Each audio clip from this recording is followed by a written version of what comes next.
Мене звати Аліна, я студентка і під час карантину захворіла на депресію.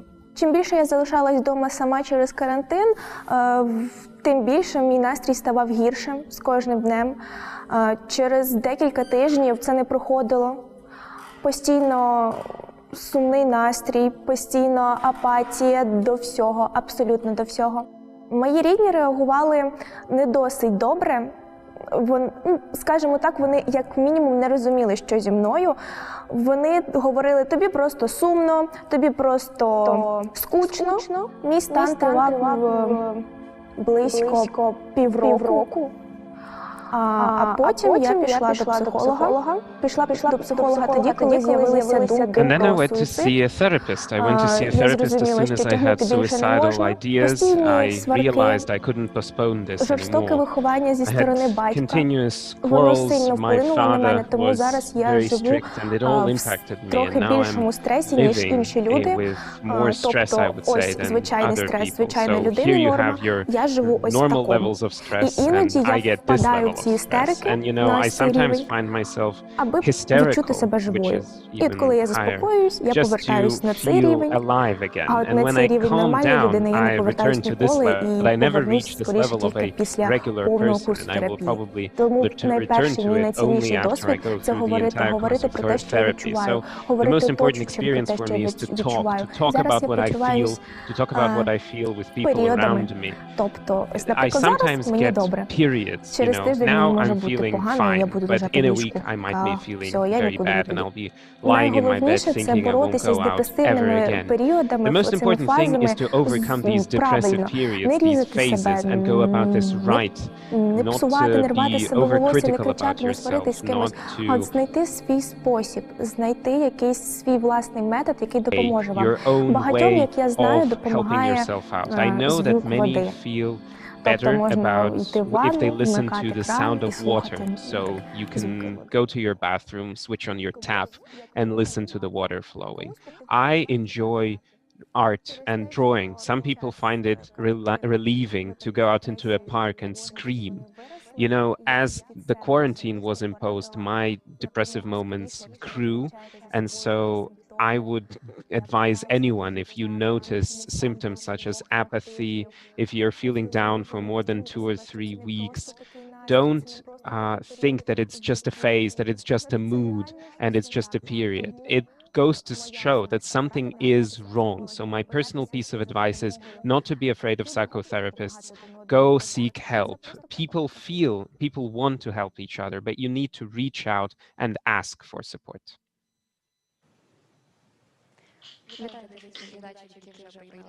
Good afternoon to everyone who has joined us already. My name is Anastasia Horpinchenko. I work for Hromadske Radio, the radio station, and we have just looked at an experience of positively adapting to the reality of the pandemic. It has been made by reporters from the pandemics, and you can look for more videos at their website.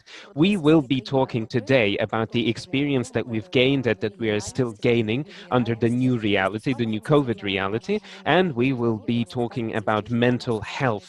So the topic of today's discussion is how has our attitude towards mental health changed during the COVID-19 period, and we will be discussing this topic with experts from the mental health sphere from various countries, and I would like to invite our speakers to formulate their questions so that you receive as many practical advice as you can and to learn more about this topic. Please feel free to send in your comments on YouTube and Facebook at Docudays pages and also the docuspace.org website. I would also like to mention that this discussion is taking place under the Rights Now Human Rights Protection Program at the 18th International Documentary Film Festival, Docudays UA. And as I mentioned, you can use any of the platforms to enjoy the stream, be it our Facebook page or docuspace.org or our YouTube profile. Let me introduce our experts today. So I'm joined here at the studio, at the offline studio, which is quite rare nowadays. Anastasia Gonchar, neurologist. Good afternoon. Yeah, good afternoon. Thank you very much for joining us here. Now, joining us online, We have Volodymyr Stanchishin, psychotherapist and head of the Laboratory of Change Center for Psychological Health. Krisa Zai, a psychologist from China. Good afternoon. And Elina Antonova, a doctor and psychotherapist from the Czech Republic. Good afternoon. Thank you to all of our speakers for finding the time and for joining us here today. And my first question to each of you would probably be the following. This is the question that actually stimulated this entire discussion and that defines this discussion. So how do you think has attitude towards psychological health changed during the pandemic? Anastasia, probably you would be first. Have you noticed any change perhaps in quantities among your patients, among the people you work with? Has anything changed in what's happening to them over the last year? Yes, good afternoon once more. Thank you very much for this question. This topic is definitely on the agenda right now, and it is a pleasure for me to be able to discuss this topic with everyone here today. Based on my own experience, I can say that Ukrainians' attitude to their mental health has become more conscious. People are now more aware of what's happening. The topic of psychological health is a bit of a taboo topic here in Ukraine. We are used to neglecting mental health. We are used not to address doctors. We are more used to hush it up, to stay quiet about this, and this topic has not been discussed enough before, I would say. But now, during the pandemic, I feel that people are changing. People are raising their awareness of mental health. Literature all across the world and various colleagues of mine, doctors from all over the world, are reporting that anxiety levels are growing right now, not only among those who have fallen sick to the coronavirus, but also among those who have still been healthy, but are being affected by the pandemic and the quality of life we are enjoying now. The number of patients with anxiety has grown noticeably, and a great deal of patients, I have to refer to psychologists and for psychotherapy, because for the first time they are diagnosed with anxiety disorders and various other kinds of psychological issues. So I can say that the pandemic is quite obviously impacting mental health in Ukraine as well. Can we mention any kind of data, any figures? So what was, say, the quantitative increase in the numbers of people who have anxiety issues, disorders, or sleep disorders during the pandemic? I would give an estimation that their number has doubled, at least. And I've looked into the research and I've tried to look for data online. I wanted to compare this with other places around the world. And American sources seem to be saying that over 2020 and 2021, the number of mental disorders among Americans has grown from 11%, which was the pre-pandemic figure, all the way up to 46%, which is a significant growth. That's a 4-time multiplication. Right, so the same question as to how the attitude towards mental health has changed during the pandemic. I would like to direct it to Volodymyr Stanchishin. So what would you say, Volodymyr, among your patients, have you noticed an increase in their engagement with therapy? And do you see an increase in the number of patients who are turning for help to experts now? Well, it is a very nice question, and I think we should tackle it from 2 points of view.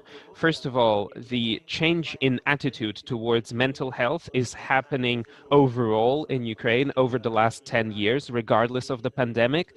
The topic has been attracting more and more attention. It is growing in prominence, and I would say that now is, the time for psychotherapy. Now is the time when Ukrainians feel a great need for professional support. Whether the pandemic has affected this, I'm not sure. It definitely has impacted the number of people suffering from anxiety and other disorders, and perhaps due to the fact that the number of issues has grown because people are staying at home because they fear of falling ill, feel of dying, and they have gone through scarring experiences with their close ones dying. So this growth can also sort of push us towards even an even increased interest towards mental health. But it's not like, you know, this change happened overnight. People just clicked and started thinking that psychotherapy would be the helping hand during pandemic times.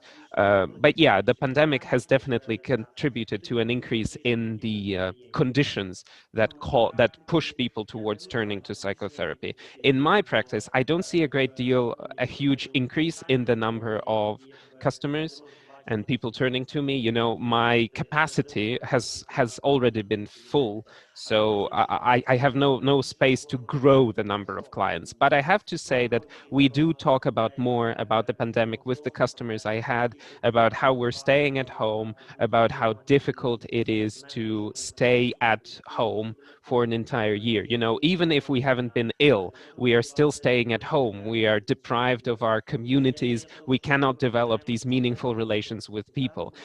My idea that since we are losing these connections, it might have been nice for a few months as we had the chance to recharge, but now it is draining our resources, and I think it's definitely fueling active engagement with psychotherapy.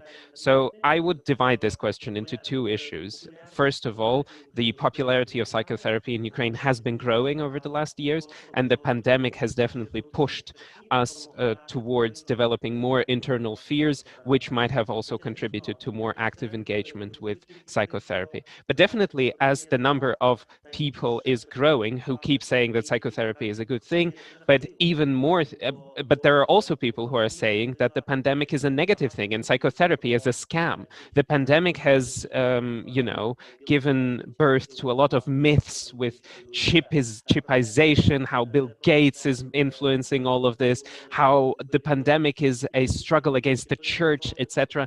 And then and these people are usually strongly opposed to psychotherapy. They don't want to turn to a psychotherapist, but it still doesn't mean they're free from anxiety. You know, they are being anxious, and they would definitely benefit from engaging with psychotherapy, but they will be keeping their distance, and they will be trying as much as they can to not engage with psychotherapists because they see us as part of the scam, as part of the conspiracy theory. So definitely the healthy share of people is growing, but the people who have been living with myths in their life, they are protecting themselves from psychotherapy. Also, I wanted to touch this issue during our discussion to see how to involve other people who are radical against it or who do not understand or do not trust psychologists, psychotherapists, how to involve them in the psychotherapy. But now we're going to finish our round with the classical question to the other speakers. Elena Antonova, who is a doctor and psychotherapist from the Czech Republic, I would like to ask her how this happens in your country. Do you notice among your patients in the Czech Republic some change of attitude to mental health? First of all, I would like to say Ukrainian is not my native language, so if I forget some words, please excuse me. I'm going to be very careful with all that, but I'll start from saying that I don't just work in the Czech Republic. I have lots of clients all over the world. I work in many international projects which are associated with the protection of human rights, and that is why I have experienced how it happens in Asia, in Kazakhstan, and I agree with Volodymyr when he says that actually the interest grows, and that interest grows, interest in therapy, and people want to know something. They want to deal with their feelings, with their fears, what's happening to them. I mean, in different situations. And when we had COVID coming to us, I would say that first in the beginning, at first everyone just froze. And at first it was all very scary because there was this fear of death because nobody knew what to expect. And when a person doesn't know what to do, then I don't know what I'm saying it correctly.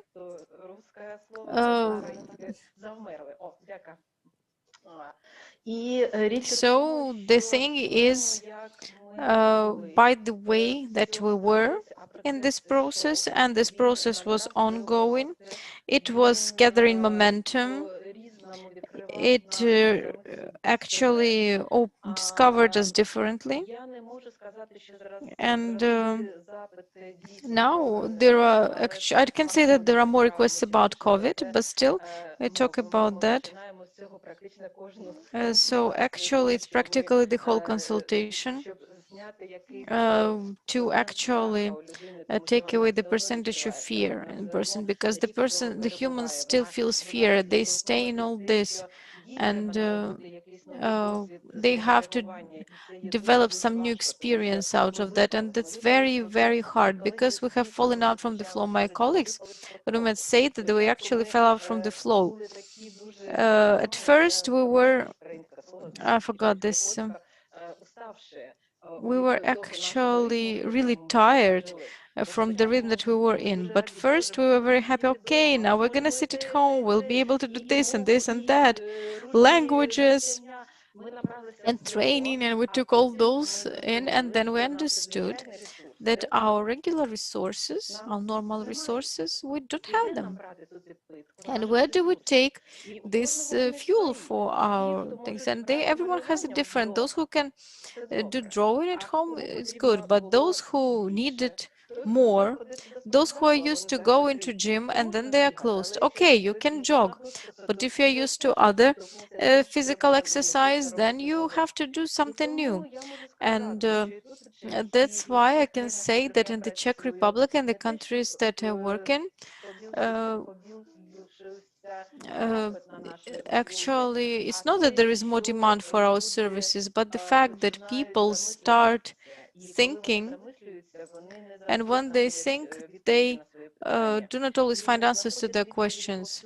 And they do not find answers everywhere, because everywhere there is just more and more negative thoughts, and nobody said anything good in the whole year. When the person actually starts adapting in this changed world, and actually they will start looking. And there were people who searched before. This would be mostly people who would be asking questions now. And actually they can think, but actually there is a percentage from these people left who believe that this is not necessary, that these are all just crazy ideas, and this therapist, what they're doing, like, well, you talk to them, okay, for 60 or 90 minutes, and then you pay money for that. And I mean, it's going to be always like that. And there is going to be somebody who will be able to develop these new experiences and new knowledge. There will be people who will be in the middle. There will always be those who doesn't need that, not because they are bad or they are good, because simply person lives in different life and finds some different resources, and uh, is able to get out of dead ends differently. Yes, but actually still there are more people who think about you need a psychologist, psychotherapist. In my opinion, that's a good sign. Yeah, actually I think that what it means, this is the sign of society development, not just from this period actually. And the whole world is moving that way, that people want to know more. And due to that, most people who address the psychologists, I mean, there are more of them. Just for a second, I'm all for your opinion that actually growing therapy is popularity. I'm talking about Ukraine, but that's actually a general trend. It is great that it is there. And actually, I would like to strengthen this thought because it is very important for me, and I'm sorry. Actually, I'm done. Yeah, and this trend is good, but still, I would like to hear how it works in China. Now, I would like to involve now Katerina Sazayeva, who is a psychotherapist, a psychologist from China.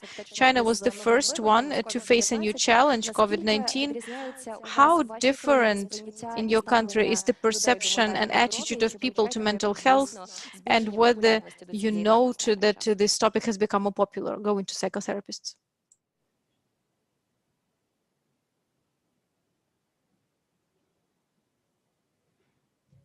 звуку не ввімкнений мікрофон в учасниці. Lisa, I'm afraid you are muted.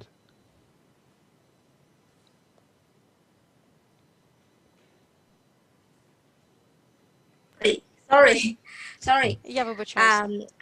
I opened my voice. Sorry, I didn't catch the question very Я well, просто but I не can дуже say добре something зрозуміла питання, але about що я the можу therapist сказати in China. про And психотерапію в Китаї, one teacher of myself go to коли Wuhan пам'ятаю, що мій take викладач care якраз поїхав до the Уханя, people who щоб have доглядати за людьми, the illness. які мають цю хворобу. It's very moved because Насправді він it's був дуже like зворушений, like a тому family. що We built там ці люди були як сім'я. hospital for Дуже багато лікарень було, the virus. And які займалися цим helped вірусом, і others він with допомагав іншим. Chinese medicine and Саме за допомогою therapist. традиційної He's китайської therapist медицини, а також too, психотерапією. and help Він them теж психотерапевт і допомагав Chinese їм medicine. за допомогою And people китайської традиційної believe медицини. him. Ну, а люди йому вірили. And І he він hear their voice, чув hear їхні their голоси, do something слухав like їхні потреби how to say і робив щось, не знаю, як це краще сказати. a social worker. Він займався Like a соціальною social роботою, worker. фактично. At the same І time, в той же самий час he can він tell the міг, government what they він міг need, розповідати what the уряду, що illness саме need, їм and потрібно help в плані them цієї to хвороби, і також plan допомагати їм після того the recovery plan. Отримати такий план одужання. He is in Wuhan. І He відповідно з свого часу у Хані experienced він with the people. провів And його I'm із in людьми, Beijing, і so в the Пекіні він теж therapists потім around працював, me, так що they don't influence very much. він не They так have багато вже попливав на це client все. У них like є like Europe, такі ж самі клієнти, як і в increased, Європі. because Звісно, кількість клієнтів all the збільшилася, clients тому become що online, дуже speaking online, більше and людей вийшло онлайн, і ourselves почалися have онлайн-консультації, big pressure і ми теж we play знаходимося під together великим on тиском. internet. Ми всі I'm працюємо a разом, dramatic therapist at the same і time, насправді so в we той же play самий online, час я ще we займаюся драматерапією, так що ми граємо в help онлайні, each other, ми допомагаємо одне and одному. then І потім, if anyone come to якщо help us, хтось come нам to ask help допомагає from us, і отримує допомогу we від нас, can do something, ми можемо but щось not зробити, maybe але not as a therapist. може не Just як like терапевт, social worker а як or соціальний someone needs працівник. us, we can help them. Чи That's ми what можемо we саме do. так їм допомогти. Ось чим ми займаємося. In the virus, І in the virus І робимо ми це situation, в we дуже are різних not a ситуаціях. therapist only. We Ми are не not просто do things like a терапевти. therapist only. We Вже are немає people такого, among просто all of терапевт. us. Є серед нас My просто colleague, люди. Наприклад, she ось got моя колега, how to say вона pregnant завагітніла, in the serious time. і в All цей of якраз his критичний family час. come І to вся її her. родина But when до неї свого she часу go to приїхала. hospital, Але потім, she коли can вона поїхала до she лікарні, could born the baby alone. No у неї people були дуже довгі пологи, help і her при very цьому ніхто не She міг must поїхати туди з bear нею. all І їй herself. тепер доводиться But все робити самій. After that, Але після того she call us. вона She нам sent us зателефонувала her good news. і поділилася this своїми special хорошими situation. новинами, що ось у неї така And one ситуація. of my friends, І he is pressure. один із He моїх got друзів, pressure. він And we help her by telephone. подрузі теж We допомагали talk по almost телефону, ми говорили 3 hours майже 3 every години, week. причому щотижня. So that's the Отже, things happen around me. це те, що And my відбувається teacher, навколо one мене. of my teacher, І крім she is того, in одна із моїх mental викладачок hospital. Працює в психіатричній He found лікарні. The mental illness people. І вона помітила, що люди, які мають maybe такі anxious, психічні they are хвороби, вони anxious теж and відчувають obsession. тривогу. І the у нас bad стало feeling. більше сесій, більше But годин. people around Але можна them, сказати, що люди, які and працюють doctor, з they can serve психіатричними them пацієнтами, online. лікарі, вони змогли з ними They спілкуватися онлайн. also the government. І We також have tight how to у say нас уряд має tight management. у нас дуже серйозні, у нас дуже суворі заходи, ми не можемо виходити на вулицю, але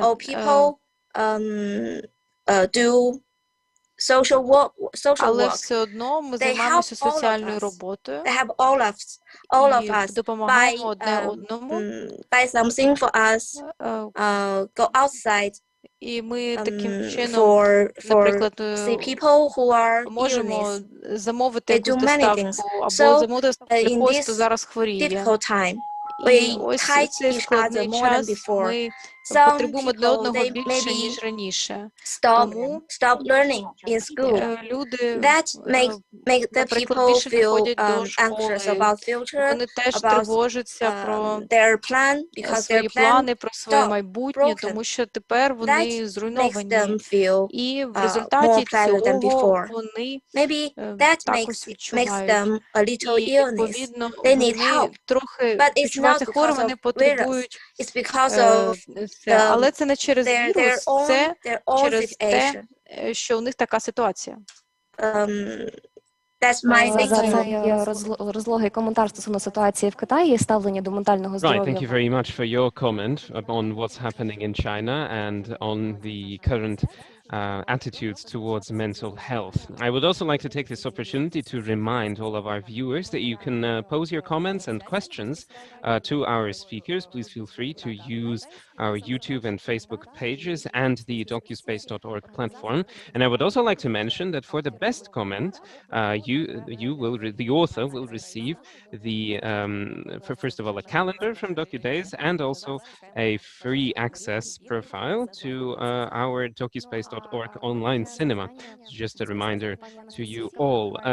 I have a question to Anastasia, who is joining me here in the studio, Anastasia Honchar. I would like to get more of an understanding as to what's happening in our heads, what is contributing to the increase in the number of people who are now suffering from anxiety, suffering from sleep disorders after they have COVID-19. So is this reliable data? Can we talk about a cause and consequence connection between these events? Well, there has been a lot of research, and you have to mention that their design is different and the approaches are different. So the data that we receive from the research can be different and can spur up different ideas. Some research will focus on certain contributions, while others will then refute them, because in scientific terms, a single year is still very little to arrive at any strong conclusions.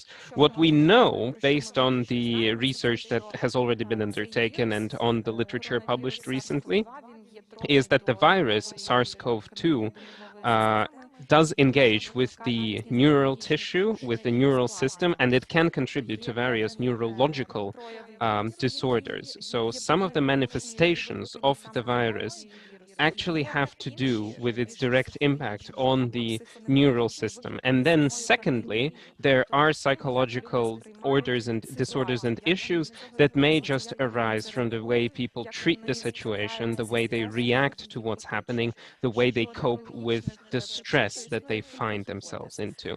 As to the neurological reasons, there are several hypotheses in place. The first hypothesis is that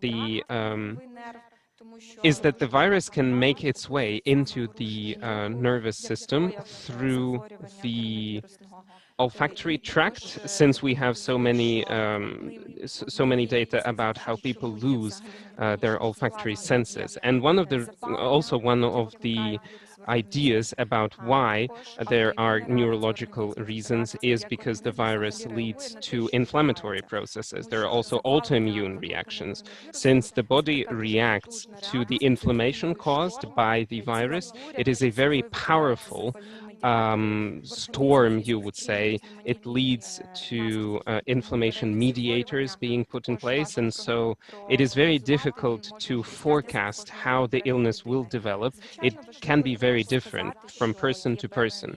It is also important to mention that certain risk factors are evident.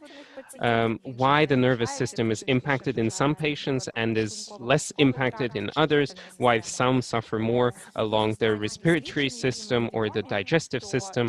According to some of the most recent data, the frequency of psychoneurological disorders such as anxiety and depression was higher among younger patients, and it had nothing to do with the severity of their illness. So there was no clear correlation between, whether the person had a severe form of the illness or a more lighthearted, form of the illness. The psychological consequences were the same, so the correlation here is not yet evident. For some reason, women seemed to have more neuropsychological disorders than men. This might be down to socioeconomic reasons, because women are more often forced to leave their jobs, to take care of their homes, to take care of their children, and due to this, they suffer more from heightened stress levels. They are unable to develop their careers as they would expect previously. They suffer from their limited access to income to support their families. So being a woman is a risk factor.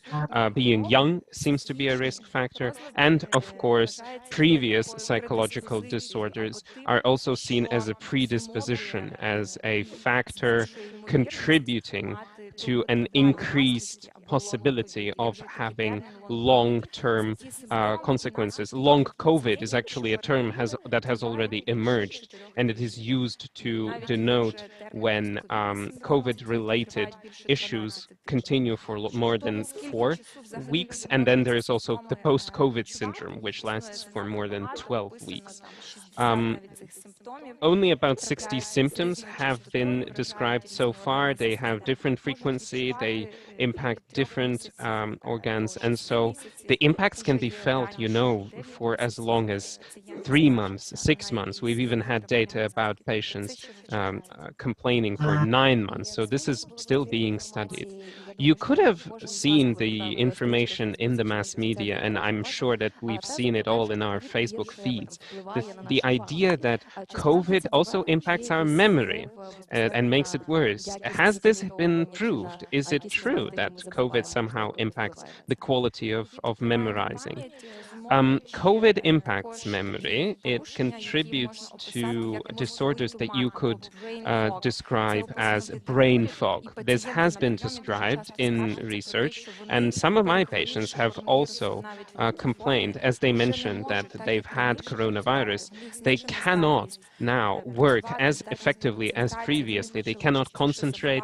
They more often forget about events from their younger days, which is completely uncharacteristic. And scientists have looked into this. They've run research on mice, and they've already determined that the hippocampus, which is responsible for memory and which is impacted in people with dementia and with Alzheimer's disease, it gets atrophied.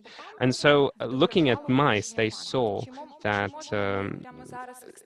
deficiencies in the hippocampus affected their memorization processes. It's probably too early to speak about this also applying to humans, but I can mention that apart from the virus itself, memory can be impacted by overtiring. If the person is constantly tired, constantly nervous, if they're experiencing psychological stress, their memory is also going to be impacted negatively.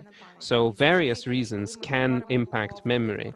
And whenever we talk about the impacts of the coronavirus, we have to remember that we're not just discussing the virus itself, we're discussing all of the other layers that are superimposed on what's happening, our reaction to all of the various events around us. Now, I would like to also remind our viewers that this discussion is taking part under the Rights Now program at the 18th International Documentary Film Festival, Docudays UA. You can follow the festival events at any platform of your choice, such as docuspace.org or our social media, YouTube or Facebook. And you can use these platforms to formulate your comments and pose your questions to today's guests. I would also like to remind you that tomorrow at 15:30, you can join our discussion about the rehabilitation of people who have suffered from various events at the front lines in the east of Ukraine or in Crimea. And you can also, I would also like to remind you that you can also enjoy conversations in the live library. Now, I would like to move on to a more practical discussion and raise a more practical issue with our guests. As we started our conversation about the attitude towards mental health, and then Anastasia mentioned a few of the issues that seem to have arisen due to COVID-19. And the way they have to be remedied is an issue. Is there collaboration in place between the various experts to help people? So can we now talk about unified advice, some sort of uniform advice that would be applicable to people who have suffered from COVID and the associated disorders? So can we start with Volodymyr Stanchishin, please? Volodymyr. Володимире, ви на м'юті.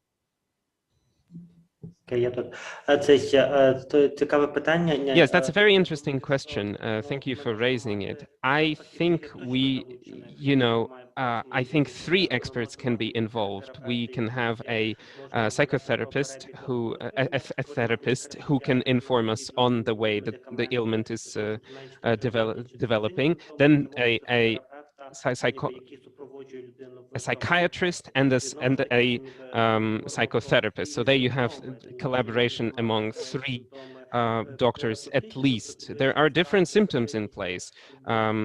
Raised anxiety and fears, they are not clearly psychological per se. My general advice is, of course, stay calm, right? Yeah, stay calm and turn to an expert. I would like to know how efficiently this collaboration is now taking place between the various elements, psychotherapists, psychologists, and psychiatrists. Are you in communication among yourselves? Are you trying to reach an agreement? Well, absolutely, definitely. But this is not something that has to do with COVID per se. This is a practice that we've had in place pretty much forever. All these experts collaborated. And as soon as I advise my patients to see a psychiatrist, a doctor, we mention that the patient is also supposed to agree that there will be discussing with me, the therapist, some of the medication that they are prescribed, etc., so that this information is available to me. This is not something that we've come up with just now. This has been in place before, and it could not have worked any other way. Because otherwise we'd be pulling the patient into different directions. This collaboration is definitely in place. I would like to say that, I don't have any strong practical advice in place, but the COVID time, I can say, is a huge challenge for us. It's a trying time. So when we face anxiety, when we have depressive stages, I would suggest that you go and see a psychotherapist. It's not that I'm advertising psychotherapy in the first place, but when something is personal, is happening inside of me, when there's something paining me on the inside, it's nice to have someone who knows stuff about these things. This person then will be able to give you a bit of hope, a bit of hope. This first meeting can be very strongly therapeutic. Say, persons get healed from two effects. Firstly, from just being able to pour it out, and then receiving from someone else a label to describe their condition. And suddenly it feels as if you're not lost, as if you know what to do. This is not therapy in itself. The therapy is what comes later, and it requires a lot more work, but it's this first burst when you stop being limited within your body, within your little apartment, your little house. You get closed up in your personal spaces, you sit up all curled up there, and suddenly you get a burst of freedom, of expression. And I would say that it produces a huge positive effect. If you can't see a psychotherapist, go see a priest, go talk to a person you trust. It's yeah, you just need to start talking about yourself, expressing yourself, because the most important thing in our anxieties is that they get holed up inside and they start, you know, toxicizing you on the inside. You need to let it out. You need to express yourself, and you might get yourself in a position where you will need medical treatment. So I think the first and most important advice is start talking. Psychotherapists are people who are trained to talk to you, to help you express yourself and speak out. You know, I always say, when you feel pain in a tooth, you go see a dentist. If you feel pain on the inside, go see a psychotherapist. I think it's a no-brainer. I say go see an expert, and perhaps there would be more unified pieces of advice in place. As to how you can overcome anxiety, we have a question from Anastasia Sarapina, a viewer. What are some of the exercises that you would suggest for strengthening mental health under isolation? So I would like to invite everyone who is now engaged in this conversation, perhaps in 30 or 40 minutes, bring up a specific example of an exercise, of a practice that you can use to reinforce mental health. Go ahead, let's start with Okay, let us start Elena from Antonova. Elena Antonova. What kind of exercise is most often used among your patients? So what would you advise not to harm, but actually have a chance to at least calm yourself down at least a little bit when you are alone at home in this period of isolation? I always recommend very simple things, because you can otherwise do more harm than good for yourself when you are alone. I agree with Volodymyr that when a person is alone, they are in a state that you have to be very careful with yourself. By the way, I always recommend this advice from Israel experts who work in situations. You take water, you swallow 5, 6, or 7 times, but you have to count them very moderately.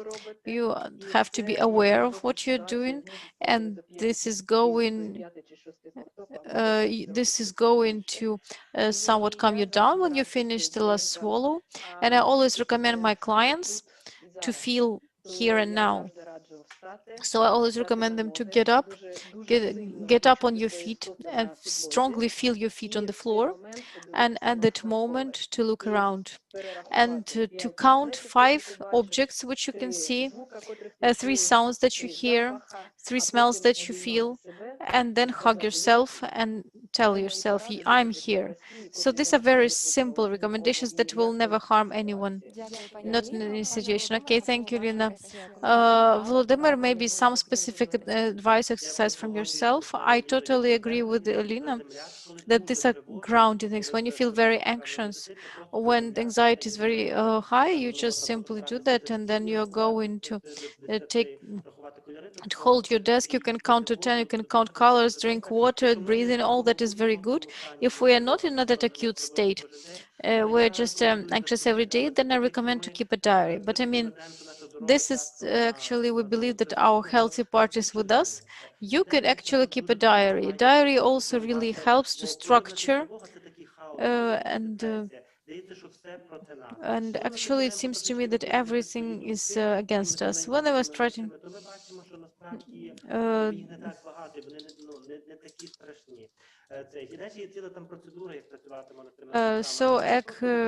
actually, when we're actually keeping a diary of our anxious thoughts, we are separating from ourselves, we see them, and then actually if it is a healthy part, if we are not fully in that anxiety,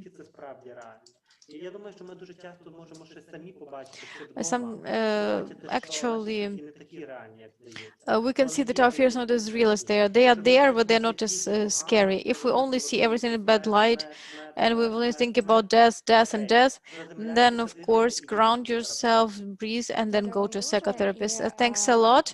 And I would like to give the floor to Chrisa from China. What kind of exercise do they use in your country? Maybe there are some practices that you developed in over a year that your country has been fighting COVID-19. Yes, we can do some exercise like Ми проводимо такі справи, як так, привіт учителю. Це traditional kung китайська fu style. традиція. Or some Також some exercise for деякі вправи breathing. на дихання. Yeah, it's like maybe some sound is good for our health, for our head, for our stomach, якісь or звуки, for які our для body. здоров'я корисні, для We do тіла, exercise, для голови. breath Ми exercise, проводимо and дихальні вправи, something like і yoga. також щось на зразок йоги. And for us, І також maybe для we нас, можливо, a little run ми можемо такі ось run in our house. Yeah, but it's something like that. Yeah, to keep our body not to stuck there. We need to move. When we move, our sensitive will become better. Yeah. Also, we can play. We can move by ourselves. We can feel ourselves, and to move, to see it, take care of it, to take care of body. Yeah, to hear our inner voice. It's a good exercise, I think. Yeah. Дякую вам дуже. Thanks a lot. And now, I mean, we have been talking a lot that anxiety is with us all the time, more than a year in these COVID times. But how do you understand that this is not just anxiety, like normal anxiety? The way that we react to stress situations, that this is the anxiety or the state when you really have to go to an expert. What kind of markers could there be? And what we can notice in ourselves, in our family, to actually tell them to go to a psychologist or psychotherapist. Volodymyr, will start from you. Well, actually, this is a cognitive behavioral therapy. We determine 3 markers like that. First is the most important, is that the anxiety prevents you from living. I mean, we live with all that anxiety our whole life. It's okay because we are all full anxiety, but actually, when it prevents me from doing my everyday tasks, communicating, being friends, building relationships, career, when I cannot do that due to anxiety, then that means that there is anxiety. We also have reason for anxiety, but the anxiety doesn't match this reason. That is, for example, we might be worried that we fall ill with COVID. That's the reason, but our anxiety is so big that we're thinking about that 100% of the time. It's just that it doesn't correspond the reason. So this means that it's already anxiety disorder, mood disorder. And the third mark is when there is no reason, but there is high anxiety. Like everything is okay. It seems to be okay, that there is work, family, children. But still, I keep thinking that we're going to die very soon, and these apocalyptic thoughts. If we're talking about COVID anxiety, because there are different types of anxiety, obsessive compulsive, well, it seems to us that that is very hard, and that's also going to be a marker that the anxiety has passed that boundary. Okay, but if we talk in general, that let's say the number of people who are anxious due to COVID, or the fact that we have lots of restrictions, what advice can be given to the state whether we should introduce some kind of programs which cover not only people who are more prone to that, but in general wider categories? So not just medics, let's say, not just people who every day face this problem, but also who actually had COVID, or who is actually thinking they might fall ill. Yes, Elena, the floor is yours. Well, I think that you have seen my ironic smile in this issue, because my family tells me that I'm a COVID dissident, even though I'm not a COVID dissident. But I'm very offended by lack of competence among the governments all over the world on that issue. And this has been lasting for a year. As I work all over the world, the patients from all over the world tell me the same, that there is no trust, that their rights have been violated. And as I work in this field, yes, there is violation of human rights. The first thing that actually not a single country was ready, but what the government did all over the world,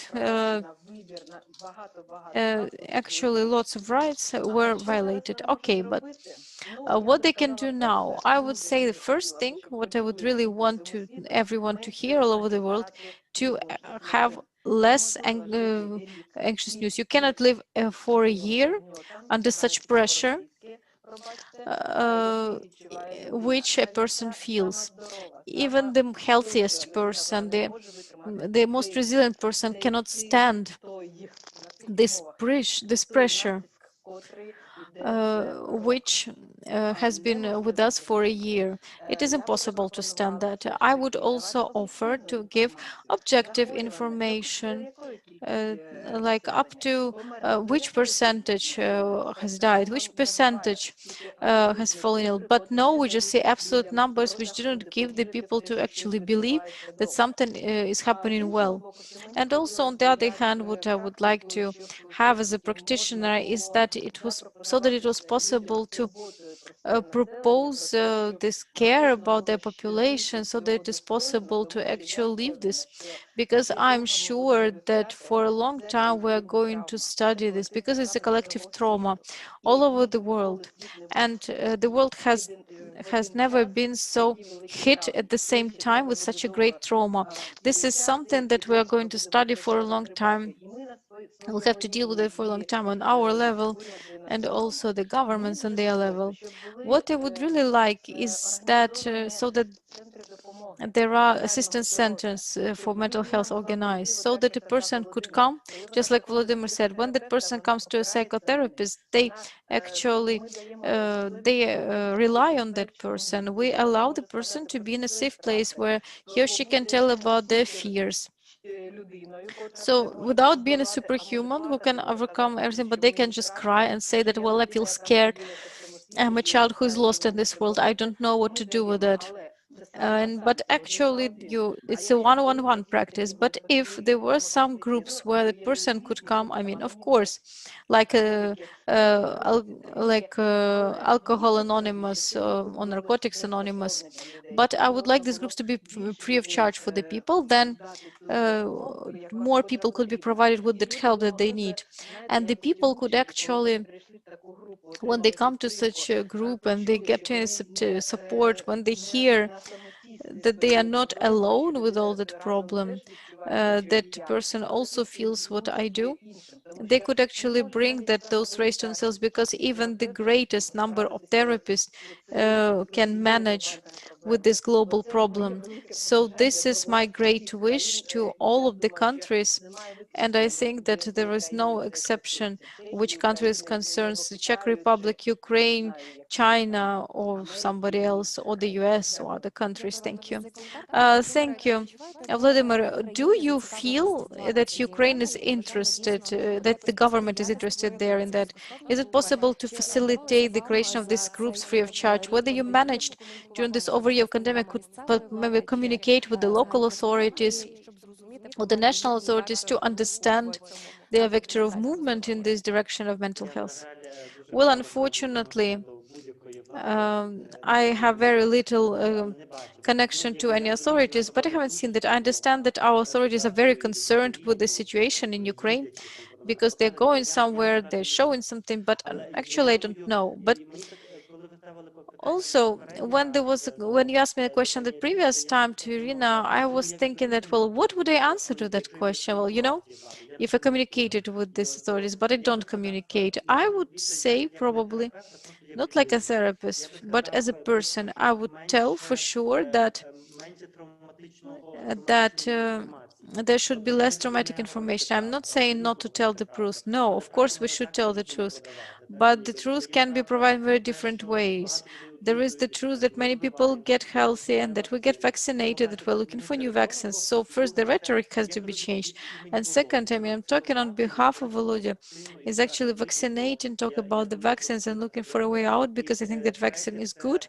And the third thing is, of course, we should talk about, I mean, it would be great if somebody talked about psychotherapy in our country, except psychotherapists themselves, because now I think that it's just the psychotherapists talk about psychotherapy or the NGOs, but actually, maybe they do talk, but actually in Ukraine, you have to be so grounded about that issue. For some 5 years, there should be a separate Ministry of Mental Health created in 5 years. Actually, it shouldn't be just the Ministry of Health, because in Ukraine, the statistic like 76% or 75% of people cannot get high quality mental health services. You don't need the pandemic. We still have that problem with mental health services. So actually, we have a problem with who to psychologist, who is psychotherapist, who is a psychotherapeutic doctor. So we have actually how psychotherapy is popularized due to the fact that it actually works.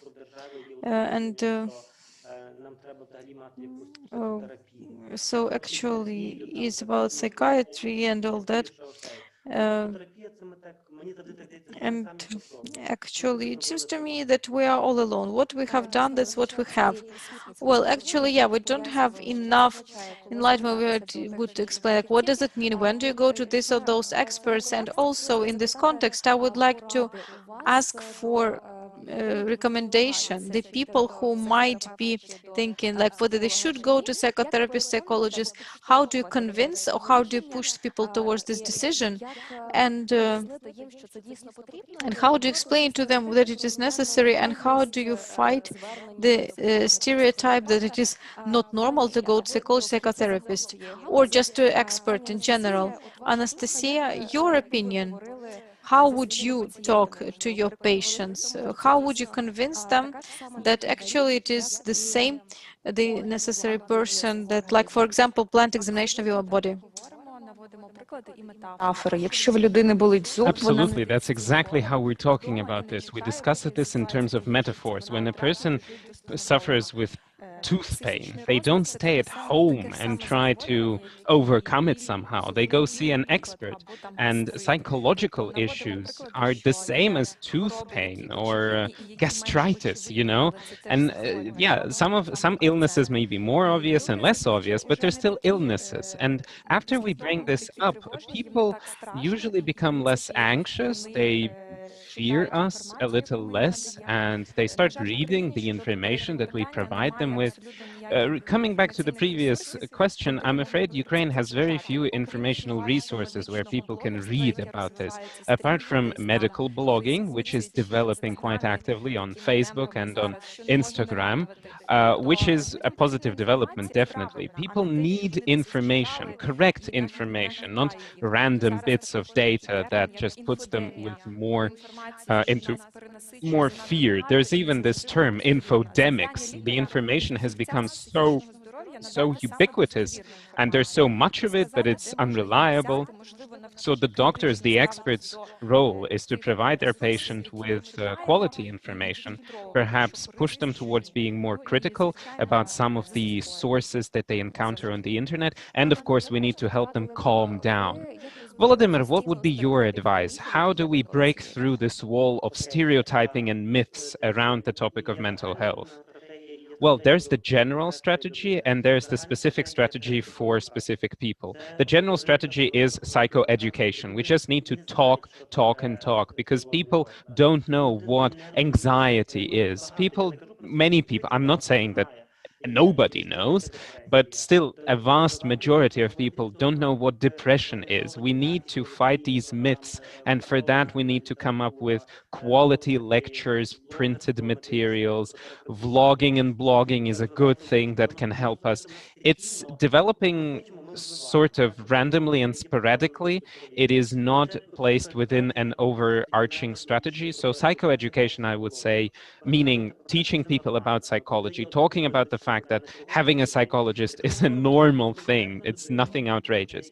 When we're talking about a specific person and about pushing them towards psychotherapy, I think there are rules and anti-rules. The anti-rule is that you cannot force a person to believe into psychotherapy if they don't want to do it. If they believe that they're going to be to receive a chip in their head, right, from Bill Gates, they're going to think that it's the psychologist who will do that. So they'll be closed. If they come and see me and sit in my chair, they're going to be closed towards help and they will not be engaging with me. So you have to respect people's choice not to engage with therapists. It's also a choice, a completely valid choice. They want to stick to their beliefs and to their opinions, and it's their life, and we have to respect that.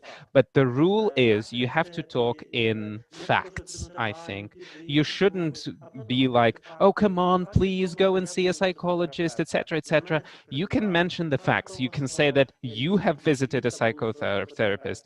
You can say it worked for you. You can say that you have colleagues who are psychotherapists and they are helping people. You can mention that here I've read something and I think you have some of the symptoms. But still, you shouldn't overdo it because the person might just not want to discuss it, not want to talk about it, and you have to respect this choice. We really want to cure all of our relatives and friends, but sometimes the best way to help them, even if we understand that they have wrong opinions, that they're in a state, they still have the right to that, and we shouldn't try to force them into something that would be unnatural for them. Thank you very much for that comment. We are nearing the close of our discussion because our time is very much running out. I hope this has been a helpful conversation for our viewers. Just a reminder, we've talked to Anastasia Honchar, neurologist, who has joined us here, Volodymyr Stanchishin, psychotherapist, head of Laboratory of Change Psychological Center, Chris Zai, a psychologist from China, and Elina Antonova, a psychotherapist from the Czech Republic who works with international customers from around the globe. This discussion has been enabled by the Rights Now program of the 18th Documentary Human Rights Films Festival, Docudays UA. The festival is taking place from the 27th of March until the 4th of April. You can feel free to follow the events on any platform of your choice, be it our website, docuspace.org, or our pages on Facebook and YouTube. You can also participate in the conversations on these platforms. I would like to remind you that tomorrow at 15:30 you can join a discussion talking about the rehabilitation of the people suffering from the conflict in the East and the annexation of the Crimea. And please feel free to join the conversations in our live library. I would like to also express our gratitude to our partners who have enabled today's conversation, our information partners Hromadske Radio Hlavkom and Hromadske TV, the FOMAMA website. And with this, I would like to express my gratitude to all of our viewers, to all of our experts who have joined this conversation. It has been very nice talking to you. Take care not of your physical, but also your mental health. Bye-bye. Просто підпис, який я придумала в 16 років. Не надто рівний розчерк, довгий з карлючками хвіст. Це просто підпис, знаєш? Нічого особливого, як у всіх. Мій підпис виглядає дитячим на першій сторінці паспорту. Мій ледь помітно тремтячий стоїть на папірчику з раксом. Мій улюблений підпис в прогах. Там і фото нормально вийшло. Коли щось не складалося, зі мною траплялися і болючі підписи. Але це ж просто підпис, знаєш. Нічого особливого, як в усіх. Я прошу тебе про автограф. Найпростіший в твоєму житті. Що поставить світ з голови на ноги. Поверне планету в її правильну вісь. Це просто підпис, знаєш? Для того, для кого це зовсім непросто. Зроби не тому, що тебе попросили якісь балакучі голови. Зроби це тому, що ти просто в силі. Тому що ти в силі дати голос тим, хто в неволі. Зроби це тому, що ти просто можеш зробити це. Дякую.